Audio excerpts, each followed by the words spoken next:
True spiritual evolution begins when we embrace the natural principles of existence and creation, which are femininity and masculinity. Our society is in shambles and degrading day by day only because we confused the reality of masculine and feminine energies, and we've been confusing through the down cycle to the point where one energy was enslaved by the other. The truth is that every man longs for that ultimate feminine, whether he denies it, whether he accepts it, whether he agrees with it, or whether he tries to control. It is the fundamental principle of reality and creation, because that's the essence of creation: love, devotion, loyalty, generosity, and giving. That's what every man longs for. And when this man is devoid of that because of the society of religious or political controls, they try to escape and find it in all the wrong places. They go into drugs, they go into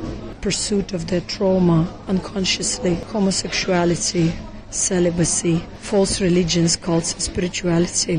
They try to control the feminine principle instead of surrendering and embracing it, instead of admitting to themselves that all they want in life is that love, that warmth, acceptance of who they truly are. But can they really be that who they truly are if the society suppresses them and molds them into artificial, selfish, self-centered, egocentrical creatures, longing for love and yet being accustomed to being that of no love, the conflict that bears the possibility for self-destruction in the society, where the feminine energy is not seen as benevolent, but is to be controlled, is to be manipulated and captured into a belief that it's nothing, that it's secondary, that it is not necessary, that a man is so independent that he can sustain himself. Yet every man is like the little boy, cries for mommy, longs for that very womb of creation, longs for that very embrace, and yet tries to compensate it with the unhealthy ways of seeing that as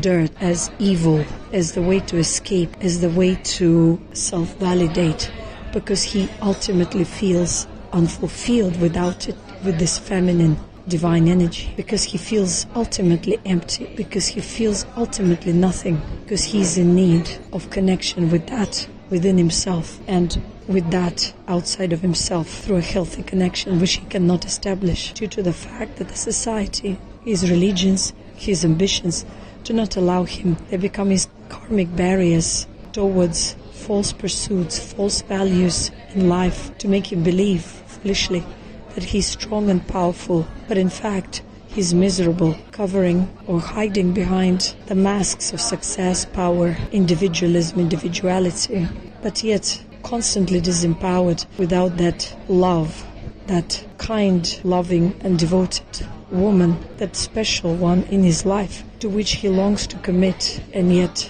is afraid, whom he wants to embrace. He foolishly believes that by embracing that he is going to be disempowered. And only those men who truly gain the maturity realize eventually that they are nothing without a woman.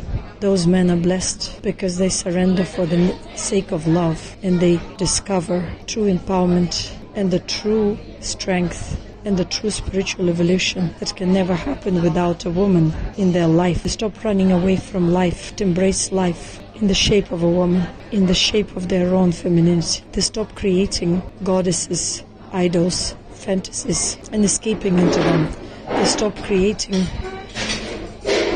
false spiritual narratives and escape into a cave when they are to lose themselves in a positive way in the arms and the wombs of their beloveds.